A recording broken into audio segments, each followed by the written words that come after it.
Hey there, my name's Sebastian, and this is Talk That Pod, a podcast where I have conversations with some of the most interesting podcasters in the world.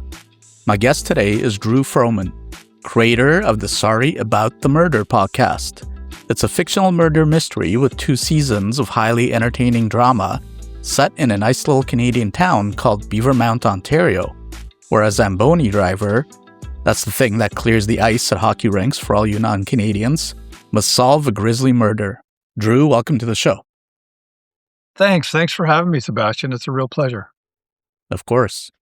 Okay, so you grew up in Wawa, Ontario, from what I understand, and that's a small town that I think clearly left a bit of a mark on you.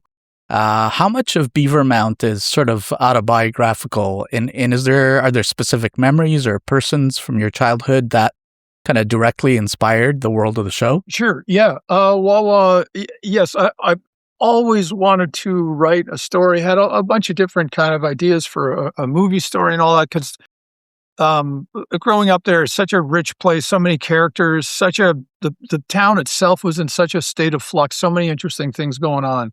And it really shaped who I am. I came down to the city, and I still just feel like a small town hick. I actually saw a comedian yesterday. He put it so great because he's from, I think, St. John's, and he goes, I'm what did he say? He said, I'm small town gay, I'm big city straight. And that's totally how I feel. Always felt like small towns are so tough and rugged. I never quite fit into that. Then I come down to city, and then I was like, but I like to, like he said, I like to go camping, and people are like, whoa, that's the straightest thing ever. And it's a funny thing. So there was always that outsider thing. Anyways, yeah, Wawa was fascinating. So, but the thing is what I didn't want to do is just write, hey, and then this guy got drunk and fell into the river, and then this happened. As I feel like Trailer Park Boys already did that so well. They had a premise, a little Yogi Bear premise, and then through which they could do it. So I never really found anything. And then this sort of murder mystery idea kind of popped up. I can tell you the story of how it popped up if you want. Do you want to hear that? Sure, yeah. It came so funny. You remember a movie from the 80s called Gleaming the Cube? Do you know this movie? Of course, yeah. Oh, really? Oh, great. I do. I heard you talking about that on one of the retrospectives that you did. That's it. That's exactly. It's really simple, right? This skater boy solves a murder, which was such a funny thing. So then the idea is, what's the Canadian version? Well, a Zamboni driver solves a murder. And then it just slowly kind of built from there. And then that became, this is a way to walk around the town, get to know characters, and have things happen, but under with a really strong structure. Something has to happen. Somebody has to solve a murder. Talk to me about the podcast cover artwork, because I think it's incredible. Yeah. How much of a role do you think that played in the success of the show? I think a big role, actually. So, okay, I'll talk to you a little bit. So so an art director, you mentioned in our pre-thing that, I have a background in advertising. And so this is an art director, a fellow I've worked with. He's my favorite. He can just make anything look good. So Michel Lang, and he's from Grand Falls, New Brunswick. So he gets this. Mm-hmm. And so this is going to get into sort of weird territory. So ideally, the ideal thing was we wanted to evoke those sort of 70s, almost like Hardy Boys mysteries kind of a vibe. Small town, obviously BeaverMount's a character in this town. So seeing the town seemed to be really important when we were exploring it. Now, the thing is where do you find oil and or acrylic painters in this day and age? When I went to OCA, those were my instructors. They're all over the place, but now they don't exist. So we looked into it. Well, it was going to be over $10,000. Well, wow. I can't, right. Because it has, you've seen the artwork. It's gorgeous and it's detailed and it's rich. Yeah. So we explored AI. Michel had never worked with AI, so he was pretty excited to use this new tool. And then I have to say this. It's not like he just did a couple of prompts and doink, here it came out. He did a massive amount of work with, is Photoshop bad? I don't think it is. It's a tool. So I would argue that's how we used it. Now, the idea of what AI and AI images now is kind of changed. It's interesting how it's changed so quickly, but that's how we created it. to evoke an idyllic, simpler time, as it were, back then. And that was our reference were old novels, those kind of things. Now, was it important? I think it was integral. I'll have to say, I'm a big believer that you have to really sweat the artwork. The artwork really has to feel like your show. And so the feel of our show has that very Stephen Leacock Vinyl Cafe vibe. It's very idyllic, homespun. So the image absolutely has to. So, and I think we nailed that. And I have to say, I know for a fact that we made these postcards we go around to events and whatnot, and I pass out these postcards, and to a person, everyone will go, "Oh, there's lots of postcards at these events." Yeah. And our like what Michelle made consistently, people were like, "Oh, I could see it," and it worked. So I think it was a huge. So we really sweat the artwork. We did it again for season 2, and we're in the process of season 3, and want to make sure we get it right. Now it's more complicated because this AI thing. It has a. It's funny you say that. So I don't know if you agree with this, but I was just talking to another artist about this, and he said, "Yeah, about 4 years ago, AI images, our appetite for it was different. It was like, oh, okay. But now, we've worked on season 3 artwork, and we looked at the AI stuff we came up with, and it just has a different taste. So I think we're just going to have to bite the bullet and get a proper artist, which is what I'd way rather do. It's just a matter of who has $10,000, to pay an artist. So we'll see what we can do. But it's really interesting to bring up that artwork, because this AI thing is really everyone's taste of it has really changed in the last 5 years, right? Like you can look at a 5-year-old or a 4-year-old AI image and oh, that's like a 2023 image. Yeah. Yeah, no, it has changed, and I think it will continue to change as the quality improves and as the controls for getting exactly what you want continue to get, fine-tuned. But I'm of the opinion that AI is just another tool that, anybody can use, and in particular, graphic designers can use as well. Yeah. That said, I still think that there's a human component there that AI can't quite sort of be the judge of, right? You can't. AI has no taste. AI can spit back at you what you tell it you want. That doesn't mean it's good. That doesn't mean it's bad. Doesn't mean it's anything. Yeah. You as the human still have to apply sort of that layer of judgment and taste. Is this good? Is this serving the purpose that we need, whether it's podcast artwork or whatever? So yeah, that's my opinion on it. But I want to dive more into the premise of the show, which I find to be wonderfully different. It's a Quebecois Zamboni driver that has to solve a murder and get the ice ready for the game. How did you land on that specific sort of almost sitcom-like constraint? Did you ever consider a more kind of conventional mystery format? Well, how do you mean a more conventional? Like, how do you mean by more conventional? Interesting you say that. Yeah, I mean, I found that the constraint that you put on the show to have it in this small town, have it be centered around this very sort of quirky character, I found that unconventional. Huh. Well, I'll tell you, a part of it was an attempt to sort of tighten the dramatic screws, so that it wasn't just, hey, a person kind of floats around a town solving mysteries. It seemed interesting to make it that he has to, and it's his welfare. So instantly that makes it dramatically interesting. This guy, right. His problem is a different one. And what seemed really funny and really Canadian was the idea of the French. I'm from Toronto. The Toronto-Montreal thing is like, that's 200-300 years old. Like that's right. Proper thing. There's all sorts of dark layers and light layers to all that kind of stuff. But that just seemed like it had so much inherent tension. And and I also love the idea this is a very Canadian thing, but maybe other people understand it. There's a funny thing about the French Canadian accent, and you know this, right? Mm-hmm. It's Yep. almost like a hillbilly accent. It's very easy to sound stupid, and it's very easy to underestimate somebody with a French Canadian accent, right? Yeah. Like, I've done it. of course, we all have. There's an inherent arrogance, which I thought that's really funny. The idea that the smartest person in town is actually the most assuming, this French Canadian fellow with this accent, with this thick accent, which also sonically is just, I can't stop. You can't stop listening to it. It's just the best. And so Yeah. that seemed a really funny thing, that he's the genius in town. He's like, you know what it's like? Speaking of, it's like Columbo. It was, I always kind of had Columbo in my head for Interesting. this. He's sort of an unassuming genius who's never lets it out how smart he really is, because that would, Yeah.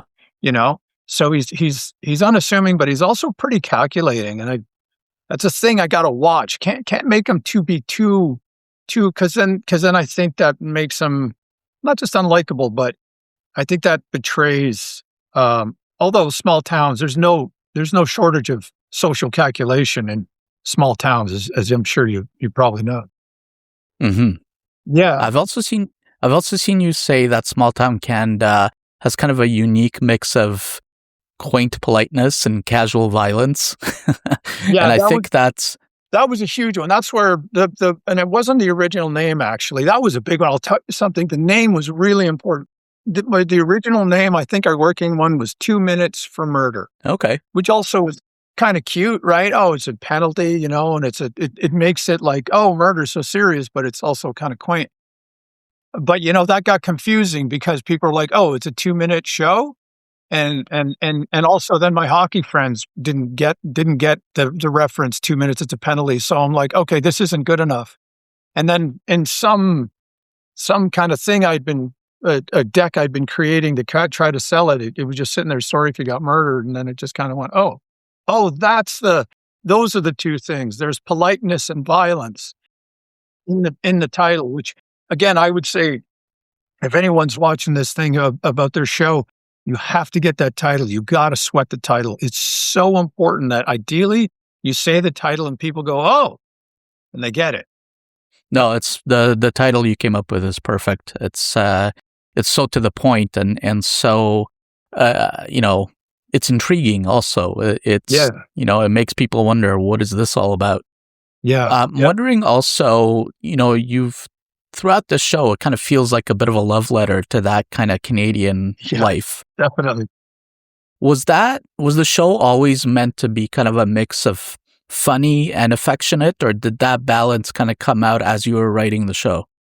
That's funny you say that. So the night that me and our friends kind of just popped in our head, and I was kind of rolling it around that weekend, I was in a very strange state. Actually, it was very strange. I don't usually do this, but I was in a weird thing, and people couldn't talk to me, and I was acting all weird, and I had this thing rolling, and for some reason, it seemed my first instinct is always a little more full contact, like Human Begun. The first show we did is pretty loud and brash, and more Rick and Morty.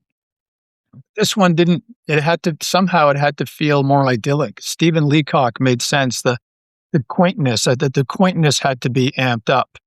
The da-da-da-da-dee, once upon a time, that was really important. So just that took, that pretty early on, that became an important part of it. And then other little parts of it started to grow out of that. And then I had to learn how to write a murder mystery, because that I'd never written one before. Yeah. That's amazing. Yeah. So, Sorry About the Murder is a scripted audio drama with full sound design. You've got original music. You've got a really strong voice cast. And you're coming from a world of advertising, audio, and voice direction. How would you say that some of those kind of skills and commercial instincts shaped the way that you built this show? I'll say that, working in the advertising side, I worked on the audio side on purpose for 20 years. I love writing radio. It's just writing audio is just the best. So I honed my skills pretty hard. I now think I write with audio in mind. So that came in really handy. All sorts of tips and tricks that you pick up doing that is, how you can establish tone with different sounds or music, transitions, how you get in and out of scenes. More importantly, how you get people to see where we are, who's there, what's happening. It's a lot harder than it seems, and that came in very handy. I'll say that. And then the other one is it's pretty handy to be associated working with a world-class studio. I can just be ambitious with the sound. I can just, the bear comes out of the snow and then somebody hits it with snowballs and then it throws a refrigerator and that's right there. That's a ton of work. And Yeah. And so I could do that stuff. So that's pretty, it's a pretty nice little luxury. Thanks to Steve and everyone at Tattoo. Yeah, it certainly shows. Each episode is fairly short. I'd say it's kind of really tightly constructed. Yeah. Talk to me about your writing process when you're sort of building each episode. Are you writing the whole story and then breaking it out into smaller pieces? Or are you sort of writing episode by episode? So it's funny, the short episodes, I actually originally wrote the first season as one chunk and it was, I think, about 45 minutes. And then I was trying to think, am I going to write am I going to do a full Murder, She Wrote? We're going to do a full 45 minute. That's what every episode is. And I was thinking, that's going to crush me. And Tom, the narrator I have, he's a guy I worked with, speaking of in advertising, brilliant writer himself. And he said, yeah, break it up into chapters. And I was like, oh, interesting. And then that changed. You go back and you retool little mini cliffhangers, which is so fun. But that changed everything. And then this one story became this thing of chapters. So that was a big change. And then, boy, if we're going to get into the writing process, Sebastian is so funny. I don't know if other writers struggle as much, but I got to say, okay, so here's how I start. I generally start. I got a whole bunch of different pages. As my days go by and stuff, somebody will say something. I'll be sitting with a small town friend, and they'll talk about the time their canoe went off the falls and this, that, and the other thing. I'll pull up my phone and I'll just write that into notes. So I compile. I've got a Word doc for possible Canadian motives. I've got a Word doc for just small town stories. I've got a Word doc for phrases. I have all these different Word docs or actually Google Docs now, and I drop them in there. And then every once in a while, I just kind of go through them and go, oh, yeah, no, that guy, the guy who had his jaw wired shut. Oh, yeah, okay, let's try to, and you put it into the back of your head as you write. You kind of go, okay, maybe we'll pull him or her out. Yeah. So that's the thing. And what I found is because it's a murder mystery, I plot it out. So I do, it starts here, here's either the murder or the reveal. And I do plot it out in bullet point form on a Google Doc kind of thing. And I work on that for a few weeks. I work on that. I work on the whole thing and I try to figure out the clues. And of course, most of it doesn't make sense. So you double back and you try to, twist and turns and all that. So I work on that for several weeks. Actually, this season, I pulled in a good friend of mine from Wawa, Alan Belanger, who's one of the funniest guys I know and a hilarious storyteller. And his father was a fisherman. He's a Wawa guy. So I pulled him in for this because he works at the M&R, the Ministry of Natural Resources up in Sudbury. So he knows. So we used a lot of that knowledge to build the plot for season 3.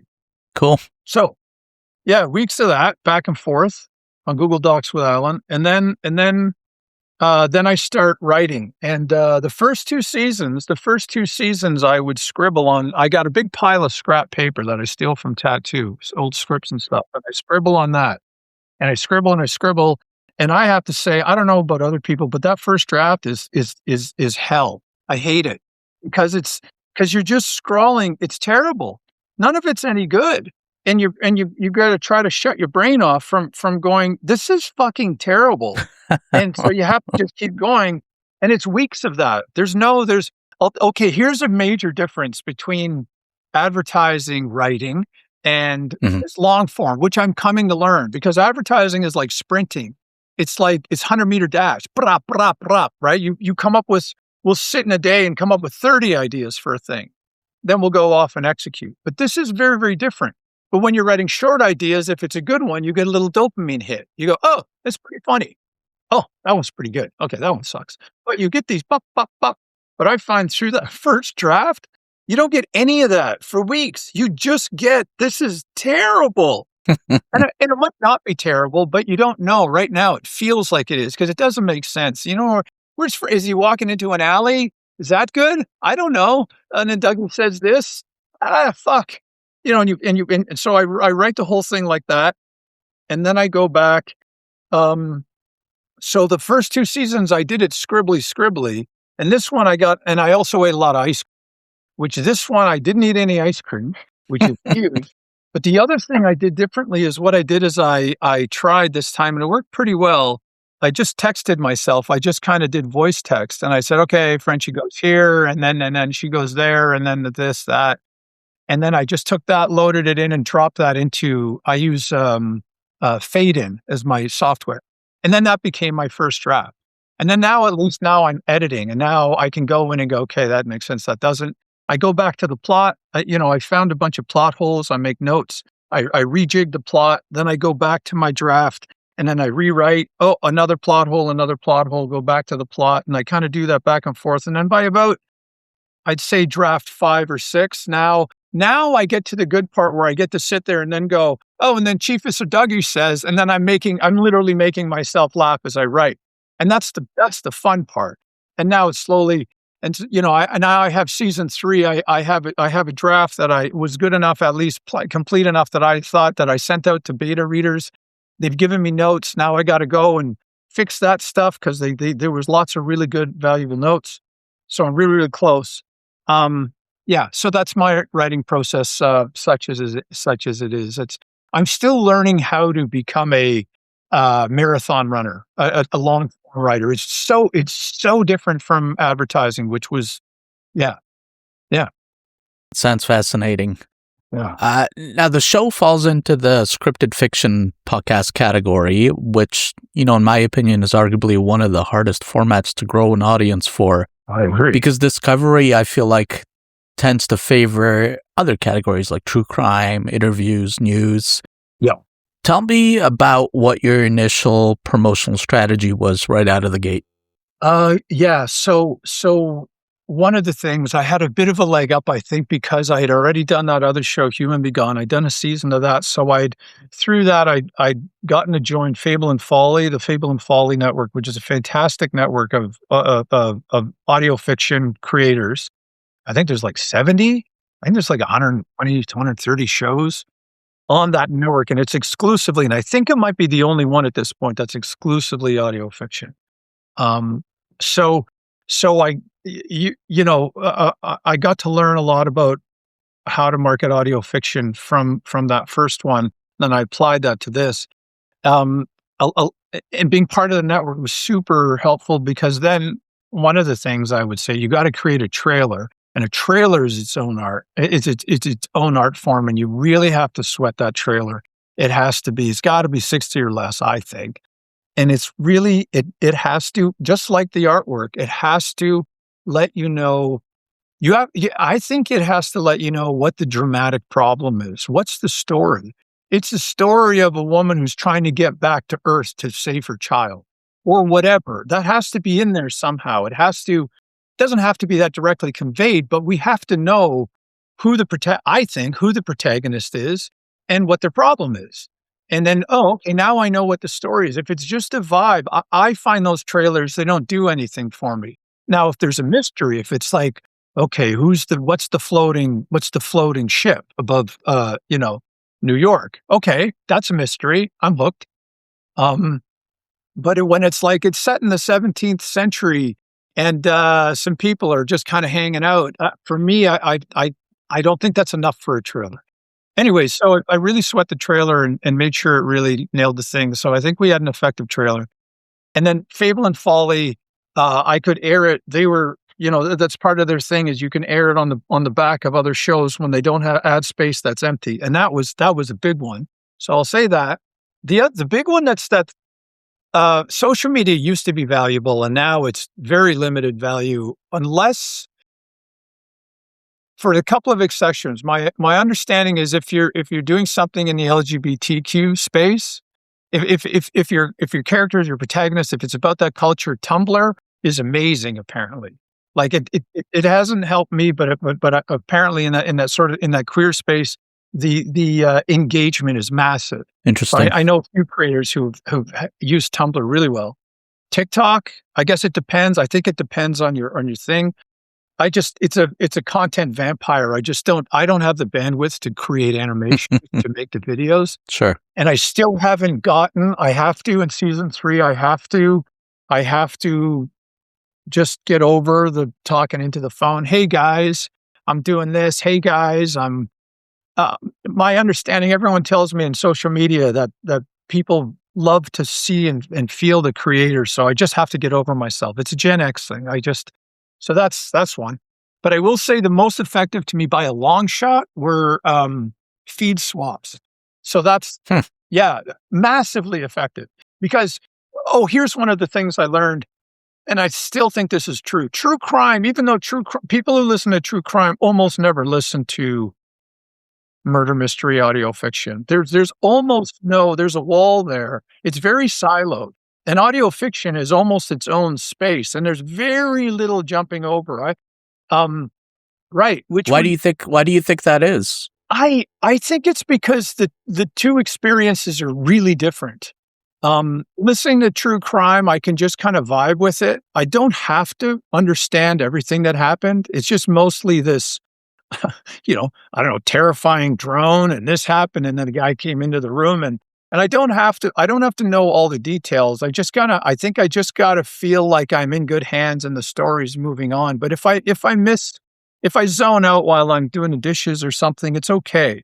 So I think that's a big part of it.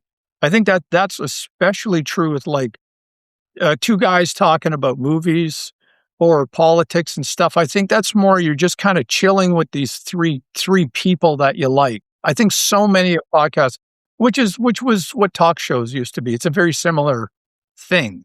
Just, I like their vibe. So they're going to talk about shitty movies. Okay. And I'll put that on, or I like these 3 celebrities and they're going to talk about whatever.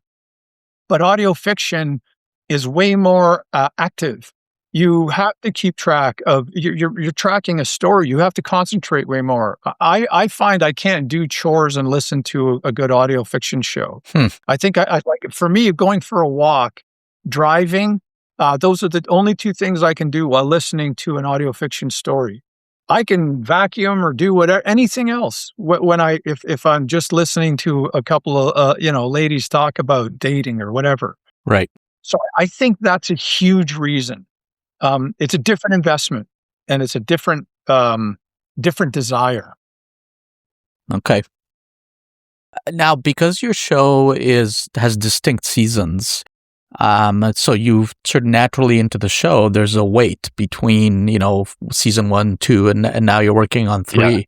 Yeah. How do you feel, how do you think about sort of sustaining that kind of listener community? How do you, sort of bridge the gap between seasons for people that, have subscribed to you, but maybe haven't heard from your podcast in a while?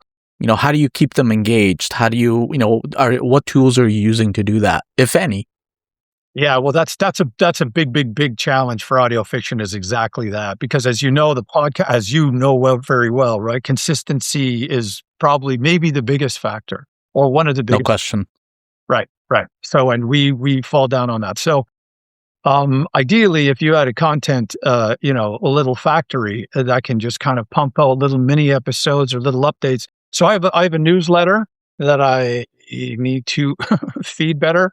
I'm gonna get on Patreon. Patreon looks like you can basically do a newsletter inside of Patreon, so I might just flip my stuff over to there. But that's the way I talk to fans. I have a mailing list, so I send them updates. So we're doing this, we're doing that. Hey, can you help me with this? Like, hey, which artwork do you like better? I got to do more of that kind of stuff. But and then the feed swaps are an okay way to do that. They're better for finding listeners of other shows. Let me get back to that just real quick on the audio fiction side. I found feed swaps with other audio fiction. The more similar to your show, the better. Because people who listen to audio fiction will listen to more. Yeah. That kind of thing. I've done that where I've filled, right now I'm open to anyone with feed swap, and I go out and ask too. And it's a way to kind of give the feed a little bit of life. Hey guys, well, they're working on season 3. This would be the opening thing. Here's a show I really like. Here's an episode from it. But what I should be doing is more updates on there. Hey guys, we're working on season 3. Da, da, da, da, da. Come here, check this out. Here's some behind the scenes stuff. Here's Drew eating ice cream or whatever. But it is a real frustration. I wish I could crank up more. I got all sorts. We all have all our creators. We sit there and we go, "Oh my God, I would love to do this. I would love to do that." But it's an indie thing. It's an indie. I'm sure you have the same struggle. It's just time. There's only so many hours in the day, but it's interesting that you bring up, the sort of behind the scenes content and how you think about maybe letting your listeners in on the process a bit more. I was just talking to a couple of other podcasters about this, and they also strongly feel that, if they had the time, they'd want to do some more of that content to let people in a little bit more. And that kind of leads me to my next question, which is podcast discoverability and how, at least to me, it feels like YouTube is starting to become maybe the number one discovery platform for podcasts, even for audio first listeners. Has that changed the way you think about presenting the podcast at all, given that, it's purely audio? In season 2, I was sniffing around YouTube, and the other creators, the audio fiction creators, anyways, were getting nothing. Now, I haven't looked at it in the last few months, so you're probably, the fact that you're saying that probably means that there's been a sea change. So I'm going to write that down. I'm literally going to write that down right now. I'm going to look into it. So, wow, if it's changed that much, then I'm definitely going to see. So it hasn't yet, but it's definitely going to affect my plan for season 3. Which is going to launch on Canada today. So that's exciting. Oh, yep. There you go. Yep. I also noticed you offer early ad-free access through an Apple Podcast subscription. Yep. How do you sort of navigate that tension between growing that free audience and kind of building a paying subscriber base? What's sort of your philosophy about monetization for a podcast like this? Well, because I'm an average, okay, so it's 2 things. I have no problem with asking for money, and it's a tricky thing. The expectation of getting stuff for free is frustrating as a creator because you're like, well, it's not free. I'm paying real money. Like, we talked about $10,000 to an artist. That's right. We're still paying that, so that's frustrating for sure. That said, I don't. I subscribe to vanishingly few shows, to my shame. Mostly my friends, just hilarious. Other people are way better at it, and maybe I should get better at that too. What I wish though, I wish I could give them more. I wish I could give more stuff to those subscribers. I like Midnight Burger. I think it looks like from the outside they do a wonderful job. They're constantly throwing little tidbits all over, so it makes sense to go, oh yeah, I want to get behind that paywall because I'm getting all sorts of fun stuff. And that was my plan, but life kind of gets in the way. So all I was doing, all I could offer was, okay, you can get it early, which is valuable to some folks. I put out an omnibus episode of both seasons, so you can just kind of take it all in one go. But I was hoping to throw mini-sodes. I had an idea of a whole mini series, which would be amazing. Because there's all sorts of little, what shows are playing on in BeaverMount. What's the most popular radio show we're going to have featured in season 3? Frenchie, maybe he's working on a murder mystery himself. So what does that sound like? That kind of stuff. Okay. So not very well so far. My hope my intent for season 3 is to figure out Patreon properly and to really, because what I've found is that listeners do want to support indie artists, and I think it's a bit of a badge. I think there's a bit of that going on. I like this art. I like this stuff, and if I like the person behind it or people behind it, I'd like to support them. So I need to leverage that better. I come from an advertising background, so I've managed to get a little bit of sponsorship, but, that's a tricky thing, as you know, if you plug too many ads in it, as much as advertising has tried to reinvent itself, it's still the interruption model. Yeah, Hey, you're gonna watch the thing that you like, but you gotta sit through some idiot telling you about, TELUS. sure. So you can only do that so much, especially when you got little wee episodes. I gotta really watch it. I've had a few folks go, that's a lot of interruptions, and that's really fair. Now, from the promotional side, it can be a lot to handle for just, one person that's responsible for promoting the show. If you sort of had access to, I don't know, maybe custom built software or some sort of tool that could solve your biggest, I guess, promotional marketing challenge, what do you think that tool would do? Yeah, I wrote that down. I thought, oh, what a good one. Um, my first thought was a robot that looks like me that can talk into the phone and go, "Hey guys." We're we're Um, getting there, aren't we? yeah, I know. Maybe I should just do. Nah, that'd be terrible. I don't know. I was thinking, yeah, if there was an AI that animated clips for social, like what I want is I want a Yep. bunch. I want my two buddy animators to work for me full time who just animate my stuff because I know exactly who I'd hire for that. Yeah. Maybe a robot that does PR that can help me get press and create events and stuff, which is yeah, I don't have a great answer for you, Sebastian, on that. I don't have a software that I wish. I mean, this AI is kind of being that dream software, but it's an ethical thing. It's like Yeah.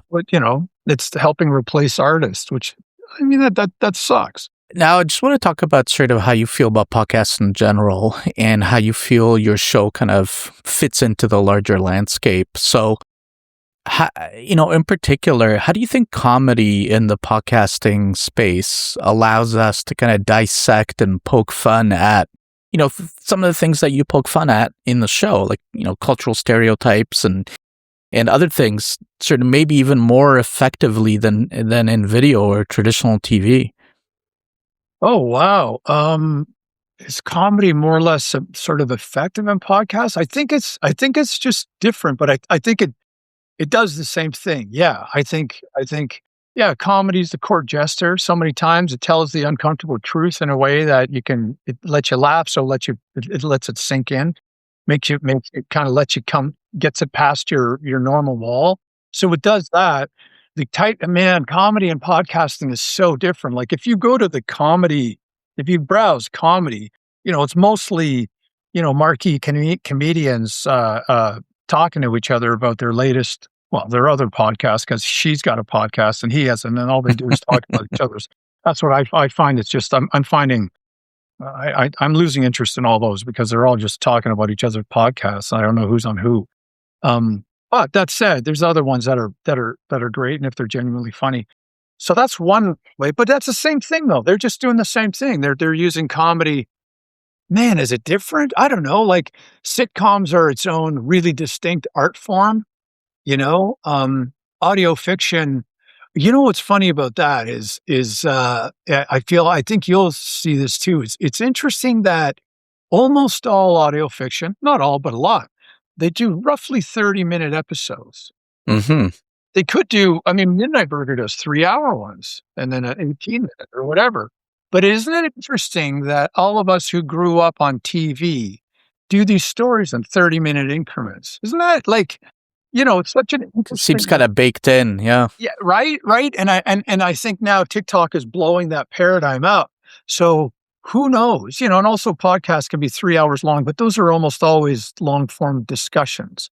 But there are movie length audio fiction. There's some amazing ones out there that are 2 hours that I can stop and I can pick up later.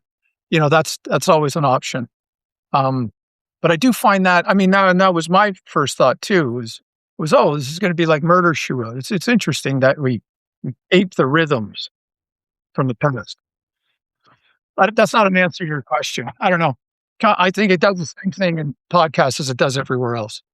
It feels to me also like we're living through a very unique moment, sort of where Canadian identity feels more politically charged than it has in a long time. Yeah. You know, we've got questions about sovereignty and cultural nationalism, the relationship with the US. Yeah. So a show like Sorry About the Murder, it feels to me very unapologetically Canadian and lovingly Canadian as well. Yeah. Given the environment that we're in now, do you feel any sort of extra weight or responsibility in that, or is going to BeaverMount kind of a refuge from all of that noise? Yeah, it's really funny, Sebastian. It's a great one. When I was first sort of noodling season 3, it was right during the elbows up stuff. And I had a couple of friends say, "Don't you touch it. Don't you go near it." And that's exactly Interesting. your point. It's a refuge. That place is a different place. It's a Canada we aspired, we remember it with rose-colored glasses, but it's the Canada we aspires to. It's refuge. And do not go near it. So that's one, but I'll say this, I literally, this is one of the things that I have on my to-do list. So the artwork, geez, where do I know where it is. Watch this. So this has been one of the most popular ones we've had. And it's just simple. It's just a leaf and it says sorry. That's awesome. Right? Great. Okay. Great. So there's your vote. I wonder, it's because I walk around with this. In the States, they love it. But in Canada, so every once in a while, I get people go, "What does that mean?" Really? And like it's a political question.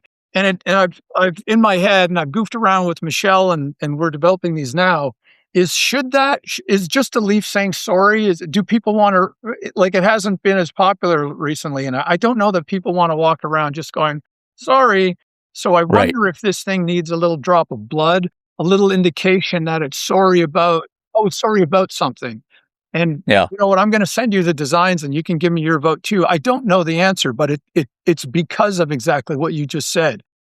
I don't know. Like, I think a few years ago, people would have been fine with, yeah, we're Canadian, we say sorry, but people don't feel like that anymore. I think they got a little more of the hockey, we're all a little more, well, elbows up, a little more hockey, a little less sorry. Yeah, I think a lot of Canadians have in the last few years kind of felt their spines stiffen up a little bit. Yeah. I feel also that there's a lot of conversation about the intimacy of podcasting, sort of versus what you mentioned earlier, the kind of quick hit nature of social media where you've got, 10, 15-second clips dominating everything. Yeah. I'm curious where you see kind of that deeply crafted, highly produced audio like yours kind of fitting into the average person's media diet. Do you feel like audio fiction has a lot of room to grow? I think there's definitely a place for it. Economically, who can say, and this is an indie thing, so it doesn't matter because artists don't get paid anyways. That's not what this is. I think one of the things I love about audio fiction is way closer to indie music, indie art, But there's a lot of artists here, like proper people who are just doing it because they're compelled for the love of the game. Yeah. Very few of us are making any money at it. And that's pretty awesome. And that's where you get the quality stuff, like proper art. In the same way that true crime does this, like I was saying before, it kind of washes over you. Like understanding that, and I've come to understand this with the show, a lot of it's just vibes. People just want to hang out in the town. Oh, there's another quirky character. How good is the murder mystery? I'm trying to make it as good as I can, but I think a lot of people don't much care. And so I think it seems to me audio fiction, I hear a lot of people, they listen to it when they work out or when they're doing other stuff. So they do that thing. So I think I think of it that way, that I'm not trying to yell at them, although I'm yelling all this whole time, it sounds like, but it's much more of a letting it wash over people and let them sort of vibe with it. So it's a slightly different storytelling than, say, well, certainly than a lot of television used to be, which is just screaming at you. hoping desperately you don't turn the thing. And TikTok is much more about, or most of it is about, trying to jump out the screen into your face. Some of it is about, we're going to quiet down. Well, I think that's where I think quieter sort of, that's not to say it's less intense, but I think that's where we sit is I don't think we're the star of someone's, how would you say? I think we accompany people. I think audio fiction is more of an accompaniment. So as you know, obviously I talk to a lot of podcasters. I interact with a lot of podcasters online. I see what they're saying. I see what podcast listeners are saying as well. And I feel like there's a lot of hand-wringing about sort of the topic of podcast saturation. There's millions of shows now and they're all competing for attention. But I feel like, genuinely well-crafted original shows like yours still wind up finding an audience. So do you have a message to aspiring podcast creators who feel like maybe it's too late to break through? Yeah, I think it would be the same kind of advice you'd give a composer, a musician, a band, an artist. I mean, you don't have any control over that. What you do is you got to make what you need to make, as honestly and as truthfully as you can. I would say that. Okay, here's a piece of advice: don't try to appeal to an audience. It's hard enough to write a story that people will connect to, and honestly, the most valuable tool you have is whatever's inside you. So as truthful as you can be, as pure as you can be, as far as how you make the thing. That's what people respond to, especially in the audio fiction land. It's if you have a celebrity actor, great, but you still have to be truthful. You still got to write a truthful stories. The stories are still really hard to write because they demand truth and they demand honesty from the creators.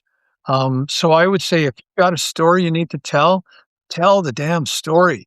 And I would say even if you get squeeze out one episode, it's a thing. You've made a thing, and now you're in that club. You're not in the club of the people who talk about making it. You've made a thing, and now there's a real power on forward momentum. And even if I would even say this honestly, because this certainly was I struggled with this mightily, and I still do. That was a real big dragon I had to slay, was stop talking about doing it and make the goddamn thing. And by hook or by crook, whatever it is, beg, borrow, steal. But once you start making something, suddenly people kind of go, oh, they're on a track. They're making something. Okay, well, maybe I'll help them. They're somehow a little more prone to, they're somehow a little more prone to help people who are like, oh, when they say they're going to do something, they actually do. They follow through. They made a thing. Oh, okay, well, now they're saying they're making a second thing. Okay, well, now I know that I'll help out because I know that they said they made a thing and they made it. So now they're going to make it. So I think I know you want to make it just exactly so, but if you don't have the money for it, then you just make the goddamn thing. And then you keep going and you learn as you go, especially young. You just have to make the imperfect and keep forward momentum. I think is more valuable than getting it done exactly right. I think that's a really good one because hopefully you look back at your first stuff and you cringe anyways. Ideally, you're growing as an artist, So that's definitely one for me. I think that would help. Just make the goddamn wait by yourself, voice it by yourself, whatever you got to do, because you can always remake it with actors or whatever. But now you got a thing, yeah. You can send a deck or a brochure about your idea, but it just doesn't have the same power. If it's just sitting on your hard drive, it's just an idea on your hard drive. It's worthless. It's worthless to the world. But you made a thing, and now people have to contend with it. Now you got to learn how to place it on a podcast, and now you get to have all these other conversations about it. You get to learn all this other stuff, and now you're in that club. You're in the club of you make things, and it's a great club to be in, and people will treat you differently now that you're in the club that you make things, as opposed to just talk about it. Good advice. Okay, Drew, final 2 questions. First, what are 3 podcasts you'd recommend? One I absolutely love. He's a guy. And it turns out he's Canadian. I didn't know it at the time. He's got a new one called Harvey in Hell. His last one was Milkman of St. Gaps, which was just hilarious. It's this milkman. It's sort of Newfoundland, but sort of not. And he's really nice, Howie, but he may or may not be a serial killer. So his new one, Harvey in Hell, is an agent who goes down and he goes down into the desert, in the American desert. And it's sort of during the satanic panic of the 80s. And it turns out that one of the things is actually true. And so it gets weird again. So I love that show. This one is an audio fiction, although he's got episodes that I'm really enjoying. It's a show called Sick Man Talking. And it's a guy. He's actually a voiceover artist. He's racked with all sorts of illnesses. And so the original intent of the show was that it's him talking about all sorts of things, him musing on all sorts. He's a fascinating guy, and the chronic pain has given him an entirely different outlook on life. So you want to talk about raw honesty. But in the course of making it, he started to make these things that I've been actually asking him to separate them and turn them into their own show. These, I guess, apparently years ago, he lives in Newmarket, Ontario, which again was like one of those most boring towns of all time, right? And so that's part of the humor is how he bought a fake cop car. He bought an old cop car on an auction. So for a few years, he was driving around with a fake cop car, and then so he created this whole character as a fake cop.